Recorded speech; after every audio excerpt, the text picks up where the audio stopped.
Hi guys, welcome back to wonder freaks. ఎలా ఉన్నారు అందరూ? రీసెంట్గా నేను షాపింగ్ చేసినవి కొన్ని మీతో షేర్ చేసుకుంటున్నాను. ముందైతే వాకింగ్ కోసం షూ తీసుకున్నాను. ఇంతకు ముందు మొత్తం 2-3 కలర్స్ వాడాను, వైట్, పింక్. ఇప్పుడేమో ప్యూర్ బ్లాక్ లో తీసుకున్నాను. వాకింగ్కి వెళ్ళేటప్పుడు నా షూ పాడైపోయినాయి, పాత షూ అంత కంఫర్ట్గా లేదు వాకింగ్ చేసేటప్పుడు, అందుకే ఇబ్బందిగా ఉందని ఇలా కొత్తవి తీసుకోవాల్సి వచ్చింది. ఇంకా వేసుకున్నప్పుడు నాకు ఫిట్ అదంతా బాగుంది.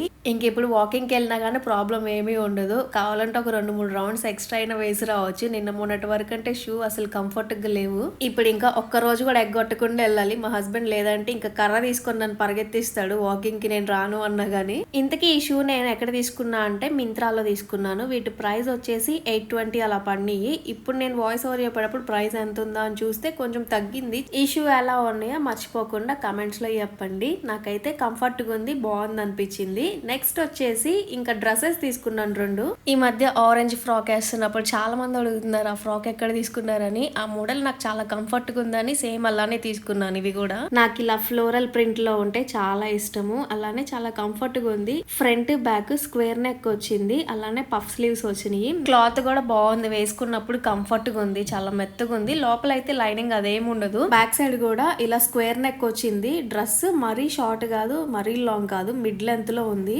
నావీ బ్లూ కలర్ ఇది. ఇంకా ఫ్లోరల్ ప్రింట్ అదంతా బాగుంది కదా అని ఇంక తీసుకున్నాను. వేరే కలర్ కూడా ఉన్నా కానీ నాకు ఇదే నచ్చింది. ఈ డ్రెస్ ప్రైస్ వచ్చేసి 712 రూపీస్. దీని లోపల లైనింగ్ ఉండదు కాబట్టి బాయ్ షార్ట్స్ వేసుకుంటే కంఫర్ట్ గా ఉంటుంది డ్రెస్ వేసుకున్నప్పుడు. నెక్స్ట్ వచ్చేసి ఈ పింక్ కలర్ డ్రెస్ తీసుకున్నాను. ఎప్పుడు ఇలాంటి మోడల్ వేయలేదు, అంటే నెక్ మోడల్ అది వేయలేదు నేను. స్వీట్ హార్ట్ నెక్ వచ్చింది. మొత్తం పింక్ కలర్ డ్రెస్ ఎప్పుడు వేయలేదు. ఫ్లోరల్ ప్రింట్ ఉంది దానికి తోడు. ఈ డ్రెస్ వచ్చేసేమో జార్జెట్ ఫ్యాబ్రిక్. 2 డ్రెస్సెస్ సైజు నేను ఎల్లోనే తీసుకున్నాను, కరెక్ట్ గా సరిపోయింది నాకు. డ్రెస్ వేసుకున్నాక ఇలా ఉంది. మా హస్బెండ్ కి ఈ డ్రెస్ బాగా నచ్చిందంట, నాకు మాత్రం ఫస్ట్ వేసుకున్న డ్రెస్ బాగా నచ్చింది. దీని ప్రైస్ వచ్చేసి 510 రూపీస్ అలా పడింది. నెక్ మోడల్ అంతా ఇలా ఉంది. హ్యాండ్స్ మాత్రం ఏమీ చేంజ్ లేదు, ఇందాక డ్రెస్ లానే ఉంది, పఫ్ స్లీవ్సే. ఇంకా బ్యాక్ కూడా స్క్వేర్ ఇచ్చారు. ఇంతకీ ఈ 2 డ్రెస్సెస్ లో మీకు ఏది బాగా నచ్చిందో కమెంట్స్ లో చెప్పండి. ఆల్రెడీ చెప్పినట్టు ఈ మధ్య నాకు కుర్తీ సెట్స్ వాటికన్నా కానీ ఇలాంటి డ్రెస్సెస్ ఎందుకో వేసుకున్నప్పుడు కంఫర్ట్ గా బాగుంది. అందుకే 2 ఈ మోడల్ లోనే తీసుకున్నాను. దీనికి లోపల లైనింగ్ ఉంది, కాకపోతే నీళ్ళంత వరకు ఇచ్చారు. క్రిస్మస్ రాబోతుంది, అందుకే కొంచెం షాపింగ్ ఇంకెక్కువ నడుస్తూనే ఉంటది ఈ నవంబర్ డిసెంబర్ అంతా.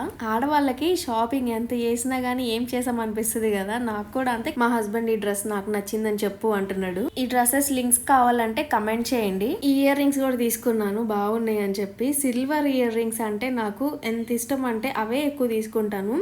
ఇవేమో చంపస్వరాల్లాగా వచ్చినాయి, కానీ అలా పెట్టుకోవడానికి కాదు, బ్రేస్లెట్ లాగా పెట్టుకోవడానికి బాగుంటది కదా అని తీసుకున్నాను. 2-in-1 లాగా యూజ్ చేసుకోవచ్చు, కానీ నేను చంపస్వరాలు అవి ఎక్కువ పెట్టుకోను, అందుకే ఇలా బ్రేస్లెట్ లాగా బాగుంటది కదా అని థాట్ వచ్చింది. రేటు కూడా తక్కువే ఉందని చెప్పి తీసుకున్నా.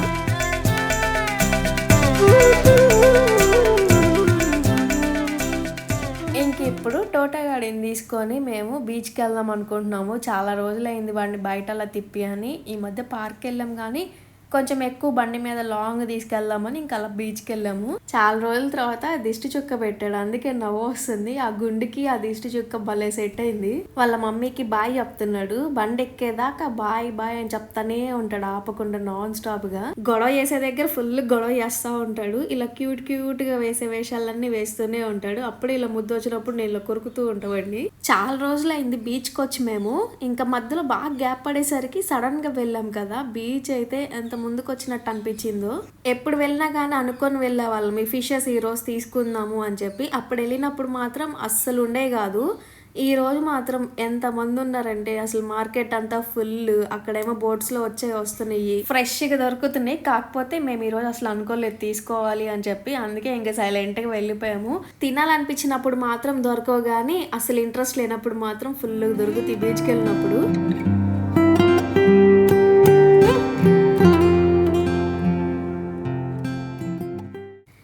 నాకే భయం వేసింది, ఏంది ఇంత ముందుకు వస్తున్నాయి వాటర్, బాగా అలలు కూడా వస్తున్నాయి అని చెప్పి. ఇంకా అక్కడ ఉన్న ఒక అబ్బాయిని అడిగితే చెప్పాడు కార్తీక పౌర్ణమి వస్తుంది కదా, ఇంక అప్పుడు ఇంతే ఉంటుంది బీచ్, దానికి తోడు తుఫాన్ ఉందంట, అందుకే ఇలా కొంచెం ముందుకు వస్తున్నాయి వాటర్ అని చెప్పి అన్నాడు. కరెక్ట్గా 3:34 ఆ టైంకి వెళ్ళాము. బాగుంది, చల్లటి గాలి వస్తా కొంచెం ప్లెజెంట్గా ఉంది. లాస్ట్ టైం వచ్చినప్పుడు బాగా ఆడుకున్నాడు, దానికి మించి ఇప్పుడు ఇంకా బాగా ఎంజాయ్ చేశాడు. లాస్ట్లో రారా అంటే అసలు రానంటున్నాడు, ఆ బోట్లోనే ఉంటాడంట. బీచ్కి వెళ్ళే దారిలో పార్క్ ఉంది, ఫస్ట్ అక్కడికి వెళ్దాంలే అనుకున్నాము కానీ అదేమో క్లోజ్లో ఉంది. అందుకే ఇంకా బీచ్కి వచ్చాం డైరెక్ట్గా, లేదంటే ఇంకా పార్క్లో ఆడుకొని వెళ్ళేటప్పుడు ఊరికల్లా ఒకసారి చూసి వెళ్దాం అనుకున్నాము.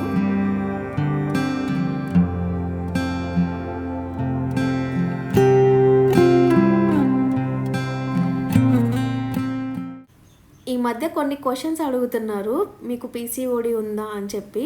నాకు దాని గురించి అంత ఎక్కువ తెలీదు, కాకపోతే చాలా వరకు వింటున్నాను సరౌండింగ్స్లో కూడా పీసీఓడి ఉంది అని చెప్పి.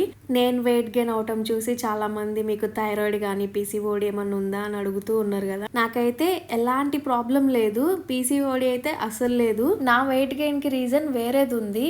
అంటే ఇప్పుడు ఆడవాళ్ళలో చాలానే ప్రాబ్లమ్స్ ఉంటున్నాయి తెలియకుండా.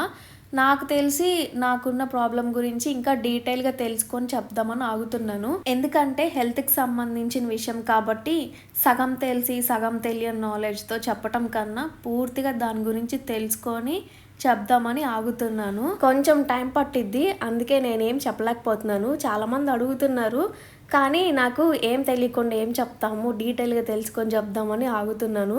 ప్రజెంట్ అయితే నేను కూడా వెయిట్ తగ్గటానికే ట్రై చేస్తున్నా. ఈ రోజుల్లో హెల్దీ రొటీన్ ఫాలో అవ్వాలంటే కొంచెం కష్టమే. ముందు మన మైండ్ కరెక్ట్గా ఉంటే కానీ ఆ హెల్దీ రొటీన్ ఫాలో అవ్వలేము. నాకేంటంటే చేస్తే ఒక ఫ్లోలో చేసేస్తాను. ఇంతకుముందు 75 days చేసినప్పుడు కూడా కరెక్ట్గా చేశాను, తర్వాత మధ్యలో ఏదో ఒకటి వస్తూనే ఉంటుంది, దానివల్ల బ్రేక్ పడిద్ది, ఇంకా మళ్ళీ నార్మల్ రొటీన్కి వచ్చేస్తాను. అదొక్కటే నేను చేంజ్ చేసుకుంటే ఇంకా బాగుంటుంది అనిపిస్తుంది. ఇంకా అందుకే ఇప్పుడు స్లోగా వాకింగ్కి వెళ్ళటం ఇవన్నీ స్టార్ట్ చేస్తున్నాను. స్లోగా ఇంకా హెల్దీ రొటీన్ కూడా ఫాలో అవ్వాలి. 1-2 రోజుల్లో మనకు అలవాటు అయిపోయేది కాదు. ఒక హెల్దీ రొటీన్ మార్చుకోవాలి అంటే చాలానే ఉంటాయి ఫుడ్కి రిలేటెడ్ తెలుసుకోవాల్సిన విషయాలు. మెయిన్ అయితే ఎవరైనా కానీ ప్రతిరోజు కనీసం ఒక 45 minutes వాకింగ్ అయినా చేయాలి. మెయిన్ నాకేంటంటే ఒకసారి స్టార్ట్ చేస్తే ఇంకా ఆపకుండా కంటిన్యూ చేస్తాను, అదొకటి ప్లస్ పాయింట్. కాకపోతే మైండ్ని గట్టిగా ఫిక్స్ చేసుకోవాలి, నేను చేయాల్సిందే తగ్గాల్సిందే అని చెప్పి. ఇప్పుడే స్లోగా స్టార్ట్ చేశాను వాకింగ్, ఇంకా కంటిన్యూ చేయాలి. ఒకసారి ఒక 1 week అలా అలవాటు అయిపోయింది అంటే ఇంకా తర్వాత నాకు ఇంకా ఆటోమేటిక్గా ప్రతిరోజు అదే టైంకి వెళ్ళాలి అనిపిస్తుంది. సో నా వెయిట్ గెయిన్కి రీజన్ నాకైతే ఒక చిన్న ప్రాబ్లం ఉంది. ఇంకా దాని గురించి బాగా పూర్తిగా తెలుసుకొని చెప్తాను. కొంతమందికి కొంచెం బాధగా ఉంటుంది, నేను లావ్ అవుతున్నాను, మీకు ఏదైనా హెల్త్ ప్రాబ్లం ఉందేమో అని చెప్పి కొంచెం కన్సర్న్తో అడుగుతూ ఉంటారు. వాళ్ళందరికీ ఒక క్లారిటీ వచ్చి ఉంటుంది అనుకుంటున్నాను. కానీ ప్రతి ఒక్కరికి థ్యాంక్స్ చెప్పాలి, ఏదో మీ సొంత ఫ్యామిలీ లాగా అందరూ వచ్చి అడుగుతూ ఉంటారు, ఏమైంది, మీకు ఏమైనా హెల్త్ ప్రాబ్లం ఉందా, జాగ్రత్తగా ఉండండి, కేర్ తీసుకోండి కొంచెం అని చెప్పి. వాళ్ళందరికీ థ్యాంక్ యూ సో మచ్, మీరు మంచిగా నా గురించి పట్టించుకుంటున్నందుకు.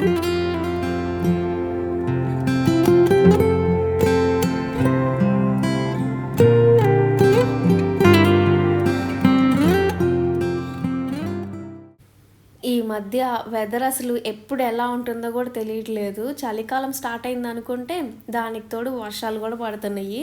ఈ రోజు మార్నింగ్ వర్షం పడింది సడన్ గా. ఇక్కడికి వచ్చాక తెలిసిన విషయం ఏంటంటే అబ్బాయి చెప్పినట్టు తుఫాన్ ఉందంట. నాకు మాత్రం బీచ్ దగ్గరికి వస్తే భయం అనే గానీ అలలు అవి చూసి ప్రశాంతంగా ఉంటది, దూరం నుండి చూసి ఎంజాయ్ చేసే టైప్ నేను. బీచ్ లోపలికి వెళ్ళే బోట్స్ వెళ్తూనే ఉన్నాయి, వచ్చే వాళ్ళు వస్తూనే ఉన్నారు. ఈవినింగ్ టైంలో ఇలాంటివి చూడటానికి బాగుంటది.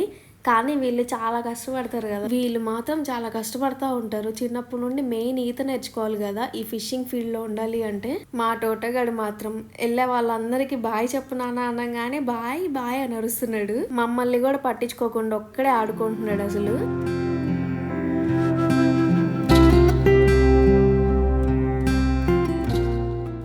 మంచిగా బీచ్ దగ్గరకు వచ్చాము అంటే నైట్ టైం మూన్ భలే కనిపిస్తుంది. ఇప్పుడేమో అక్కడే ఉన్నాము, అప్పటికి 2 జట్లు వెళ్ళినాయి. మేము వెళ్ళేసరికి ఒకటి వెళ్ళింది ఆల్రెడీ, పైన చూస్తే ఇంకోటి వెళ్తుంది.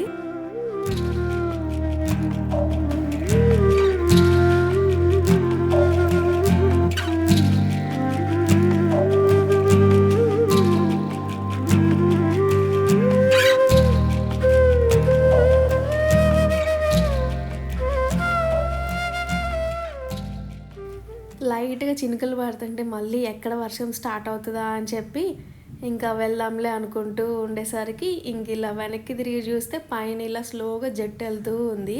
మా హస్బెండ్కి ఎక్కువ ఇష్టం ఇలాంటివన్నీ చూస్తూ ఉండాలంటే. స్పేస్ గురించి ఇంకా ఎక్కువ తెలుసుకుంటూ ఉంటాడు. రోజు ఏదోటి ఫాలో అవుతానే ఉంటాడు. మళ్ళీ నాకు ఎక్స్ప్లెయిన్ చేస్తూ ఉంటాడు, ఇలా జరుగుతుందంట, అలా ఉంది, ఈ పిక్స్ చూడు, ఆ పిక్స్ చూడు అని చెప్పి. ఎలాగో ఇప్పుడు ఇంకా మా మరిది లేడు కదా, వీకెండ్ అలా వస్తాడు. ఇంక ఈవినింగ్ టైంలో వెళ్ళి కాసేపు ఇక్కడ కూర్చుంటాము.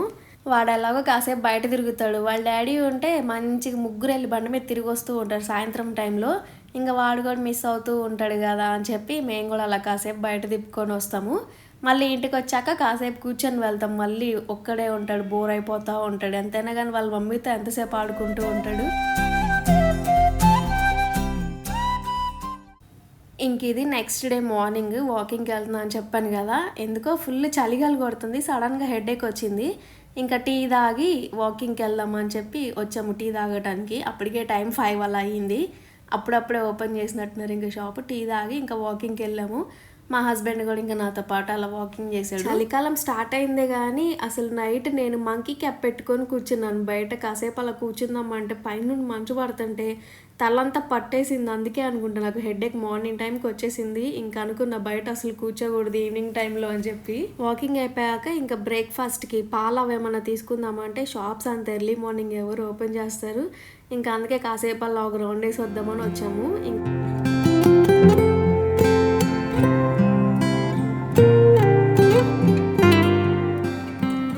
ఒక పావు గంట అలా టైం స్పెండ్ చేసి అప్పటికైనా షాప్స్ ఓపెన్ చేస్తారా అని వెళ్తే ఎక్కడ ఓపెన్ చేశారు.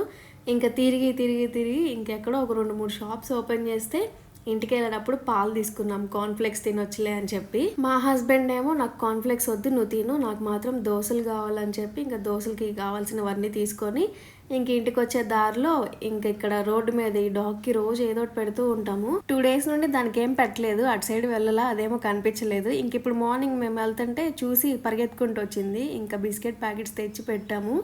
దీనికి టామీ అని పేరు పెట్టాను, ఎందుకంటే ఆ పేరు పిలవగానే చెవులు ఊపుకుంటూ రియాక్ట్ అవుతుంది, నచ్చుంటుందేమో అని ఇంకా టామీ అని పేరు పెట్టాను. ఇంకా వీటి కోసమైనా కానీ బిస్కెట్స్ అవన్నీ తీసుకొని బండిలో వేసుకోవాలి. ఎందుకంటే దీని ఒక్కదానికే కాదు పెట్టేది, బయట ఏదైనా కనిపించినా కానీ డాగ్ వెంటనే తీసుకొని పెట్టే అలవాటు ఉంది మాకు. మాకేమో అనిపిస్తుంది ఇవి పెట్టకూడదు, మంచిది కాదు అని. ఇంకా అవేమో అడుగుతూ ఉంటాయి కదా, ఇంకా అప్పటికప్పుడు పెట్టేది ఇవే బిస్కెట్స్ వెంటనే దొరుకుతాయి కాబట్టి. ఎందుకంటే మాకు ఉన్న దాంట్లో పెడుతూ ఉంటాము.